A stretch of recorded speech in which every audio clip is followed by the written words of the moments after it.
All right, BradCooney.com. I'd like to welcome in from Season 11 of The Voice, Mr. Josh Halverson. Josh, what is up, man? Thanks for joining us. Hey, thanks for having me. I appreciate it. How you doing?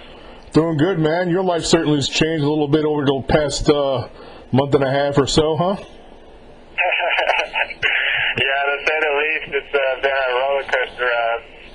And you are, you're an introvert. You're kind of a kickback guy, and you know, based on what I've seen of you, of course, I'm formulating that judgment. You just seem like a real laid-back kind of an introvert kind of guy. So, how have you made the transition from just being that kickback, chill dude to like national exposure, national TV? I don't know. I mean, I guess it just reverts on how it reverts back to how I was raised and brought up. I was brought up in this kind of cowboy and Indian household, and my mom's a Native American, and my dad's a rancher. And, you know, my dad instilled good work ethic, and it helped a lot with going after music. You know, because you have to be your own like booking agent, producer, songwriter, publicist, you know, manager, everything, and so that helped a lot, and for preparing me for that. And then my mom, through the Native American side, kind of instilled what it was to live with your heart and love being the priority in everything that you do. Yeah. Now you grew up raising cattle, right? On a farm, pretty much. Yeah. It was. My dad ran ranches like my whole life, and so I grew up around cattle and working cattle my whole life. So when was it that you picked up a guitar and got into music and really found the talent and the love for music that you have? Well, I started playing the piano. My parents got me on the piano when I was 5, and so I played piano most of my life and did recitals and little things like that. And then when I left for college, I just found an amazing release in writing music and performing it for people. I could kind of put my heart and soul on the table for everybody to see, and it just gave me such a release. And then carried on to start seeing a release in other people that listen to it, and how much music impacts and knocks down those walls of insecurity that the world builds up around an individual. I just see music is the only thing that I've found that kind of knocks those walls down. You know what I mean? Yeah, I do. Do you enjoy writing music, or would you rather play covers? Where's your passion on that? I love creating music. I love writing music, and I don't know. Just over the years, I've been able to relay the sound that's in my head out to a listener, and so I've connected those dots, and it's kind of like with this show, and it's having to do these cover songs. I just take these cover songs and really try to make them my own, as if I was writing it. And so the process is kind of me taking these songs and almost rewriting them in a sense, using the same words, melody lines, but just working really hard to make it my own. Yeah, you definitely have that knack, that ability to do that. In the guitar world, it's called a signature, and with vocalists, it's like you have that signature. When you sing, people know it's you, and I think that's going to bode well for you beyond the show. I really do. You have to have your own style to separate you, you know? Yes, sir. Yeah, I think originality is lost, you know, a lot these days, and I'm just trying to bring back feeling in music, you know, something that's honest and that people can really connect to. That's why I admired Sawyer Frederick so much. Remember Sawyer? He won a couple seasons ago. Oh, yeah, so amazing. I can't believe he was so young, too. Yeah, he was 16. You know, now he's 17, and, you know, he's got his first record out. He's been touring all over the country, but he's kind of like, he reminds me of you a little bit as far as the originality. Because, you know, he was really the only one on that whole season that brought folk music and just that had so different than everybody else. Yeah, he could really, like, through his vocals and his tone, capture a message in a song and, like, project a message in a song. Yep. All right, so let's touch on the show a little bit. So you did the blind audition first, of course. Sang Forever Young. You got 3 chair turns. You picked Alicia Keys to be your mentor. So I guess let's rewind back to that moment. What was it about Alicia that made you originally pick her? Well, everything I do, I try to take at face value, and I really like live in the moment, you know. And I think that's it helps a lot, especially with making love a conscious decision in everything you do. And with that being said, I mean, Alicia just, I felt it. Yeah. I owned, you know, I felt it, every bit of it. Like, she was the person that I could relate to the most on projecting that message of love being a priority. Yeah, she really pitched hard, man. She gave a real hard pitch for you. Yeah, that's good stuff. So talk about working with her. I mean, we'll get back to we'll get around to where she stole you back, but kind of touch on what the experience has been actually being able to work with her. I mean, going into it, I was a little intimidated, of course. I mean, she only won 15 Grammys, so it's like no pressure, dude. Nervous and it felt like I was a little in over my head, but as soon as I got in her presence and was looking at her in the eye, really we started hashing out House of the Rising Sun. She just made things so comfortable and really like, gosh, I mean, you get in her presence and you almost want to start crying, or like your lips start quivering, and it's just kind of a powerful moment being in her presence. And but after that kind of all settled in, we really just can. It's that communication that doesn't need words. You know what I mean? I do. It's so intense. You know, I obviously I don't know her. I've never met her, but I've watched her closely on the show, and I've always been a fan of hers too. I love her music, but I watch how she speaks with people, and she has that piercing look that she just looks like when she talks to you, she like talks right to your soul. She gets right in there. Yeah. She really hones in. Heck yeah! Oh no, I love it. Like especially when she does it a lot when we're actually performing, you know, the song. Especially like in House of the Rising Sun, she was just like giving it, like looking into our souls and just grooving and really getting into it. Oh man! Yeah, man. It's really fun to jam with her, man. She feels the music. Right. Than anybody I've ever met. And of course, she's a great piano player too. So I'm sure you had that camaraderie. Heck yeah! I mean, we haven't played the piano together yet. I'm looking forward to that. I've just been kind of. She likes me with the guitar right now. And yeah. I like being with the guitar, so. Absolutely, dude. All right, so the battle round comes along, and you went up against Kylie Rothfield, and of course you mentioned you sang House of the Rising Sun. Alicia picked Kylie. I was a little bit surprised by that. I mean, no knock at Kylie, she's great. I was leaning towards you if I was one of the judges. But the good news is Miley Cyrus stole you, man. How'd that feel? It was so awesome. I mean, in that moment, your heart literally breaks and then remends itself in a second.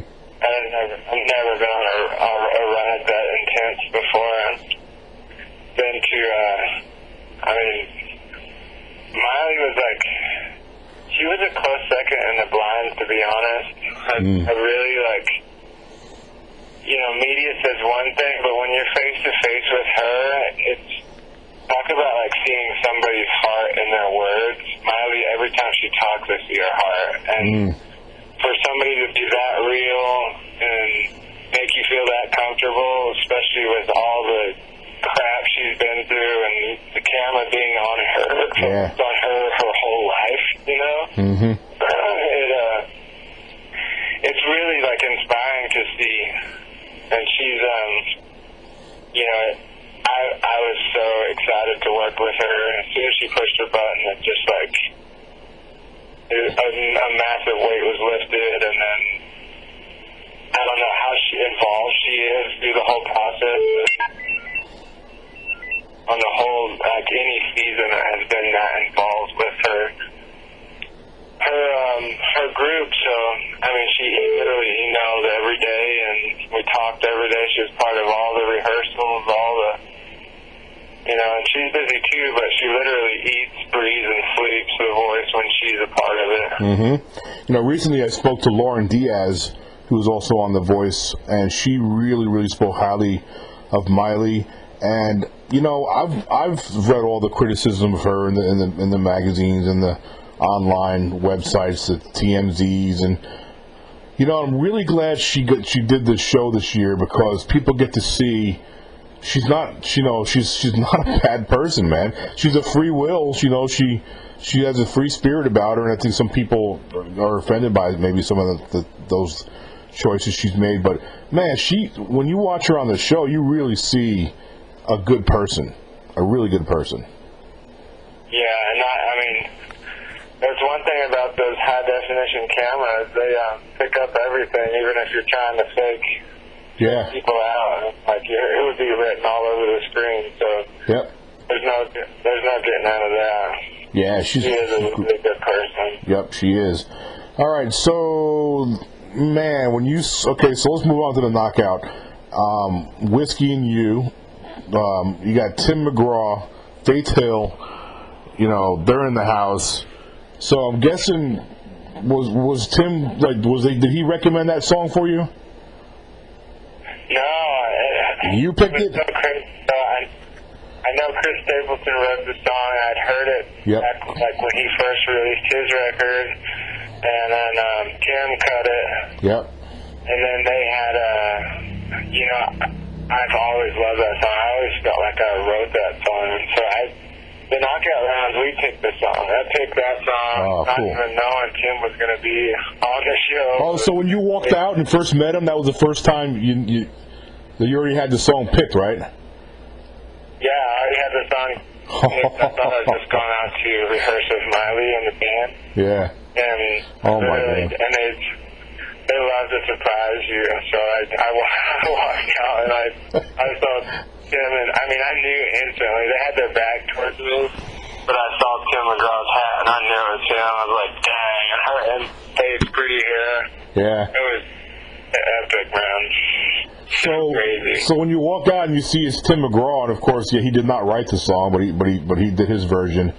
That must have been really beneficial for you, because you get to hear Chris's version, Tim's version, and then you can just soak up all the knowledge that Tim threw at you. I'm sure that really was very beneficial. Man, it was so weird. I had such a connection with him. And it was almost like as if I was looking in the mirror or part of his family or something. They literally made me feel a part of their family after we were done. But he gave so many good, encouraging statements on how to, project those movie moments, how to really capture and get the crowd, looking at those visuals that you're projecting and getting in their head and projecting those movie moments, because that song just has, man, it tells the most amazing story, and the analogies in there are so powerful. It's just, oh man, it gets really deep, and he helped me connect with that a lot. You're a storyteller when you sing, aren't you? That's what I get out of you. When I listen to you, that's my favorite part about you. I mean, I like all of your stuff. But my favorite part about listening to you sing and play is you paint vivid pictures, and that's important to me when I listen, or when I buy records, or when I take an interest in a singer. If they can paint a picture in my head, while you're singing, you're painting a picture in my head. That's important, and you do that. You tell a story. Yes, sir. Thanks a bunch. I appreciate that. I work really hard just to express my heart, and I think that's a pure result of expressing one's heart, is being able to project that movie in a person's head so that they can see your heart inside of their own mind, Yeah, absolutely. All right, so obviously you want to move on to win this whole thing. and you have a great opportunity to do that. But win, lose, or draw, what is your long-term goal? I mean, you want to be. I'm guessing you want to be able to play music and make a living at doing it, huh? Yeah, I mean, right now I'm trying not to look too much into the future. I just try to embrace every moment so I can be impactful with this platform as I can. But man, ultimately I want to be able to do what I love to do, because I feel like that's what every individual's duty is. Sure. Is to do what they love to do, but also I need to support my family doing it. And so I've played music and I've performed music professionally for 11 years, but I haven't been able to successfully and persistently provide a comfortable life for my family doing it. Yeah. And so I went back to working cattle. And so I guess that's my main goal, is to provide for my family, but also be a hard counterbalance to all the negativity and hate that's happening in the world today. Man, you know what I forgot who I was talking to. It was another voice contestant, though. Maybe it was Michael Sanchez. I can't remember. It was one of the contestants that was on my podcast show. And we were talking about precisely that. The news, especially with this presidential election going on now, the country's so, divided as far as, Democrat, Republicans, and, there's all this anger going on, like you said, around the world, too, with ISIS and wars and TV shows like The Voice for me. And last night I watched Game 7 of the World Series. It was so therapeutic just to get away from the news. And so that's why I look forward to Monday and Tuesdays when The Voice is on. It's like an escape. And I love being a part of this whole program, because everybody involved with what is The Voice has that same mindset of projecting just a person honestly, and projecting their heart in the best way possible, just so that the viewer can have that connection, also think about their own feelings and emotions and get in touch with themselves. It's almost resensitizing America in a sense. Yeah. That's what we need. We need to reestablish community. I agree wholeheartely. You know who doesn't get a shout out, and they really need more shout outs? That's the band, the Voice band, the band, the house band that plays for you guys. Oh my gosh! Yeah, they're terrific. All of them are just they're top notch. They're insane. And they're all over. I mean, they're not just working The Voice. They do everything they can to make a living playing music too. They're so good. They are so good, man. So good. All right, man. They put so much heart into it. It's not like they're just going through the motions and like robotic musicians. I can tell, when the live show started last season, when they play, sometimes they'll get a little camera time with the contestants. I mean, you can see how much fun they're having, man. How into it they are when they play with the contestants during the live shows. Hey, speaking of live shows, that's what's next for you, man. You ready? How you feeling about that? Oh man, I'm so excited. This is the part that I love about music, is the spontaneous, just live situation where you're just projecting emotions and projecting what you feel like. So honestly, there's so much vulnerability in it. That's why I love playing live. I love doing it. These last 3 rounds were some of the hardest things hardest obstacles I've had to overcome, because it just, you're sitting on this song and you're polishing this one song for this, one round, and then got to go in and do it. And then this live situation, you don't have time to sit and polish this golden Easter egg. You have to you gotta go for it, man. Just go for it. It's exciting, man, and we're looking forward to seeing how this plays out for you. Before I let you go, I want to give you an opportunity to tell the listeners out there and your fans, and I'm sure you've got a lot more of those. You've probably gotten pictures and autographs probably going down already in your life. But tell the fans where they can find you on Twitter, and if you have a website, where they can follow you on your social sites. Well, most of them are Josh Halverson Music, and that's my website, my Facebook, and my Instagram. And then I'm also on Twitter at Halverson Music. And or you can just Google Josh Halverson. This coming Monday is the first time we're doing live results, so live voting. There's a voice app that you can download on your phone and vote for a person up to 10 times. And that and there's windows that open up throughout the show where you can vote for people. It's like, say when Team Alicia goes on, you can while that her segment's going, you can vote live for Team Alicia, whoever you want on Team Alicia. And then also on Twitter, NBC The Voice will tweet out, say Voice Playoffs Josh H as a hashtag. If you retweet that counts as a vote as well.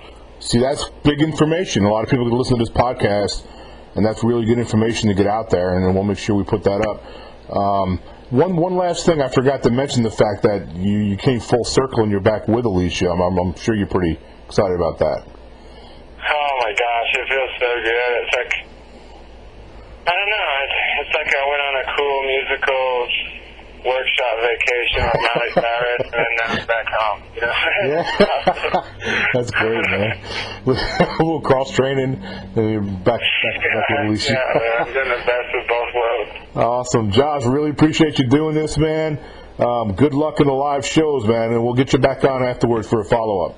Yeah, thanks a bunch, man. I appreciate it. It's been good talking to you. Huh.